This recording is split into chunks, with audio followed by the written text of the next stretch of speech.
दहेज प्रताड़ना, घरेलू हिंसा, भरण पोषण, तलाक, कोई भी केस क्यों ना हो, सिर्फ 3 तारीख के बाद अगर आप इस एक कागज को, इस एक डॉक्यूमेंट को अपने केस में लगा देते हो, तो आपकी पत्नी की एक नहीं सुनी जाएगी और आपका केस आपके फेवर में होकर खत्म हो जाएगा।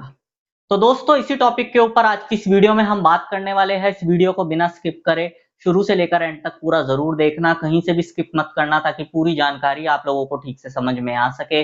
और वीडियो शुरू करने से पहले मैं आप सबसे कहना चाहता हूं कि अगर आप मेरे इस चैनल पर पहली बार आए हैं या आपने मेरा ये चैनल अभी तक सब्सक्राइब नहीं किया है, तो चैनल सब्सक्राइब करके नोटिफिकेशन बेल आइकन पर जरूर क्लिक कर देना, जिससे आने वाली सभी वीडियोस का नोटिफिकेशन सबसे पहले आपके पास पहुंचे और आप कोई भी वीडियो मिस ना कर पाओ।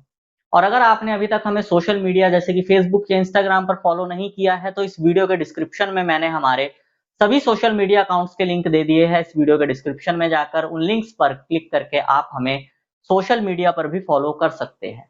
और अगर आपका भी कोई मैट्रिमोनियल केस चल रहा है और उस केस में आप पर्सनली कॉल पर मुझसे बात करके लीगल एडवाइस चाहते हैं, तो स्क्रीन पर दिए गए नंबर पर आप मुझे व्हाट्सएप करके हमारी मेंबरशिप ज्वाइन कर सकते हैं, और मेंबरशिप ज्वाइन करने के बाद आप डायरेक्ट कॉल पर मुझसे बात कर सकते हैं।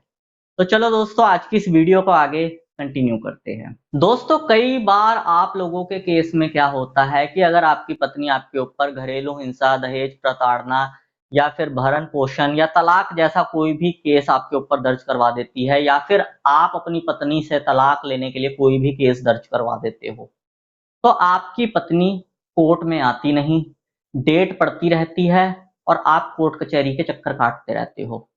बहुत सारे मामलों में तो ये चीज़ देखी गई है, और मेरे पास भी बहुत सारे लोगों के ऐसे फ़ोन आए हैं, जिसमें लोगों ने हमें ये बताया है कि सर, हमारे केस में 8 डेटें हो गई, 10 डेटें हो गई, 15 डेटें हो गई, हमारी वाइफ़ कोर्ट में आ ही नहीं रही है और डेट पे डेट पड़ती चली जा रही है। लेकिन इस तरीके से दोस्तों डेट पर डेट ही पड़ती चले जाएगी, आप लोग अगर इस चीज़ का सही सॉल्यूशन नहीं करोगे तो। सही सॉल्यूशन क्या है, मैं आप लोगों को बताता हूँ। दोस्तों, आप लोगों को इतने लंबे समय तक कोर्ट कचहरियों में इंतजार करने की जरूरत नहीं है कि आपकी वाइफ कोर्ट में आ रही है या नहीं आ रही है। अब केस चाहे कोई भी क्यों ना हो, चाहे आपने दर्ज करवाया हो या आपकी वाइफ ने दर्ज करवाया हो, चाहे दहेज प्रताड़ना का मामला हो, घरेलू हिंसा का मामला हो, तलाक का मामला हो या फिर भरण पोषण का मामला हो, अगर आपकी वाइफ 3 डेटों तक कोर्ट में पेश नहीं होती है, तो 3 डेटों के बाद आपको कोर्ट में एक एप्लीकेशन लगानी है एक्स पार्टी की, या फिर केस को डिसाइड करने की। उसमें यही चीज लिखनी है कि 3 डेटें हो गई, मेरी वाइफ कोर्ट में नहीं आ रही है, कृपया इनका जो भी मौका है उसे रद्द किया जाए और हमारे पक्ष में इस केस को एक्स पार्टी किया जाए, या फिर इस केस का जो फैसला है वो सुनाया जाए। ये बात आपको मुंह से नहीं बोलनी है कोर्ट में, क्योंकि मुंह से बोली हुई बात का कोई भी रिकॉर्ड नहीं होता। आपको बकायदा अपने वकील साहब से एक एप्लीकेशन बनवाकर कोर्ट में प्लेस ऑन रिकॉर्ड करवानी है। दोस्तों, ध्यान रखना, एप्लीकेशन ऐसी जज को जाके नहीं पकड़ा देनी या फिर मुंह से नहीं बोलना। एप्लीकेशन प्रॉपर तरीके से अपने वकील साहब से बनवाकर कोर्ट में प्लेस ऑन रिकॉर्ड करवानी है केस को डिसाइड करने की, अगर 3 डेटों तक आपकी वाइफ कोर्ट में प्रेजेंट नहीं है। अब बहुत सारे लोगों ने ये चीज करी, उसके बाद भी लोगों का हल नहीं हुआ। क्यों? क्योंकि उसके बाद भी एक ऐसा प्रोसेस होता है जो लोग करते ही नहीं।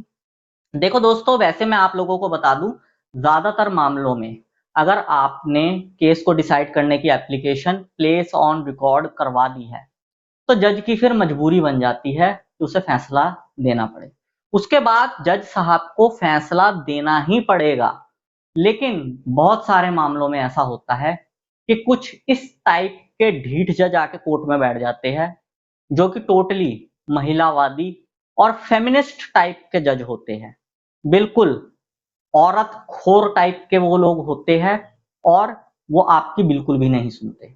अगर आपके मामले में भी ऐसा ही कोई औरत खोर जज बैठा हुआ है, तो इस वीडियो के कमेंट बॉक्स में जरूर लिखना कि औरत खोर महिलावादी जजों को सस्पेंड करो। तो दोस्तों मैं आप लोगों को आगे का प्रोसेस बताता हूं। तो दोस्तों कई बार ऐसा होता है कि कोई औरत खोर टाइप का जज आपके मामले में आकर बैठ जाता है। वो केस डिसाइड करने की एप्लीकेशन प्लेस ऑन रिकॉर्ड करने के बावजूद भी आपके फेवर में फैसला नहीं सुनाता। तो आपको क्या करना है कि वो एप्लीकेशन जो आपने प्लेस ऑन रिकॉर्ड करवाई थी, उसके प्लेस ऑन रिकॉर्ड करवाने के बाद कम से कम 2 तारीखों तक तो वेट करो और उन दोनों तारीखों पर जज साहब के सामने एक छोटी सी रिक्वेस्ट करो, जज साहब हमने एक एप्लीकेशन लगाई थी केस को डिसाइड करने की, आपसे रिक्वेस्ट है कि सामने वाली पार्टी आ नहीं रही है, कृपया आप इसे डिसाइड कर दीजिए। अगर उन 2 तारीखों पे भी जज साहब उस एप्लीकेशन के ऊपर फैसला नहीं सुनाते या केस को डिसाइड नहीं करते, तो कोर्ट से उस एप्लीकेशन की सर्टिफाइड कॉपी निकलवाकर आपको सीधे हाई कोर्ट पहुंच जाना है डायरेक्शंस के ऑर्डर लेने के लिए। आप हाई कोर्ट में जाकर उस एप्लीकेशन की सर्टिफाइड कॉपी लगाइए वहां पर जो आपने कोर्ट से निकलवाई है, और उस पिटीशन में यही चीज आपको कहनी है कि हमारी जो वाइफ है वो कोर्ट में नहीं आ रही है। हमने जो है कोर्ट में केस को डिसाइड करने की एप्लीकेशन प्लेस ऑन रिकॉर्ड भी करी, इसके बावजूद भी जज साहब फैसला नहीं सुना रहे हैं, और उस पिटीशन में हमने हाई कोर्ट से डायरेक्शंस के ऑर्डर की मांग करनी है कि आप निचली अदालत को डायरेक्शंस कीजिए कि वो इस केस को डिसाइड करे।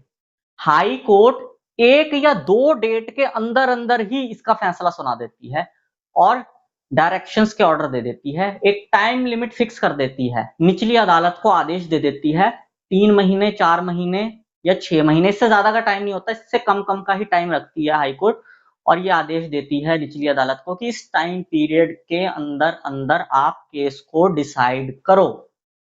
अब दोस्तों बहुत सारे लोग ये चीज सोच रहे होंगे कि जब हाई कोर्ट ही जाना है फिर नीचे ये एप्लीकेशन क्यों देनी। ये एप्लीकेशन देनी बहुत ज्यादा जरूरी है, क्योंकि इस एप्लीकेशन को अगर आप पहले निचली अदालत में प्लेस ऑन रिकॉर्ड नहीं करवाते और सीधा हाई कोर्ट भाग जाते हो, तो हाई कोर्ट आपसे पहले यही पूछेगी क्या आपने निचली अदालत से रिक्वेस्ट करी, क्या उनको कोई एप्लीकेशन दी, या फिर आप सीधा ही हाई कोर्ट आए हो।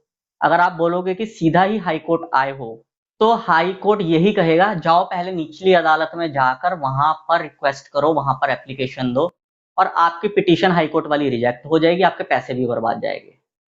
अगर आपने ये एप्लीकेशन नीचे दे रखी होगी, वहां सुनवाई नहीं होगी, उसकी आप सर्टिफाइड कॉपी निकलवा के सीधा हाई कोर्ट आओगे, तो वहां पे एक चीज क्लियर आप बोल सकते हो कि हाँ हमने निचली अदालत में एप्लीकेशन दी थी, जिसकी कॉपी हमने अपनी पिटीशन के साथ अटैच भी की है, जज साहब आप देख सकते हो। हाई कोर्ट के जज साहब को आप कह सकते हो जज साहब हाँ हमने दी थी, हमने कॉपी अपनी पिटीशन के साथ भी लगाई, आप देख सकते हो सर्टिफाइड कॉपी है निचली अदालत की।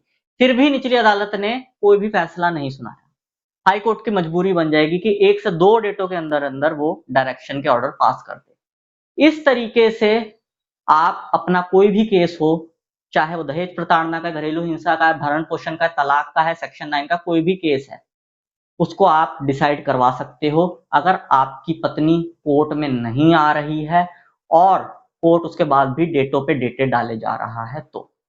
तो दोस्तों उम्मीद करता हूं कि जो जानकारी मैं आप लोगों को समझाना चाहता था वो आप लोगों को समझ में आ गई होगी। अगर आप इस जानकारी को नहीं समझ पाए हो तो इस वीडियो को आप रिपीट करके भी देख सकते हो, ताकि ये जानकारी आप लोगों को ठीक से समझ में आ सके। तो बस यही जानकारी दोस्तों आज की इस वीडियो में मैं आप लोगों को देना चाहता था। उम्मीद करूंगा आपको ये जानकारी पसंद आई होगी। अगर आपको ये जानकारी पसंद आई हो तो इस वीडियो को लाइक जरूर कर देना, इस वीडियो को बाकी लोगों के साथ भी शेयर कर देना, ताकि बाकी लोगों तक भी ये जानकारी पहुंच सके। और अगर आप लोगों का मेरे लिए कोई सजेशन हो तो कमेंट बॉक्स में जरूर लिखना। मैं मिलता हूं आपसे अगली वीडियो में। Thank you very much.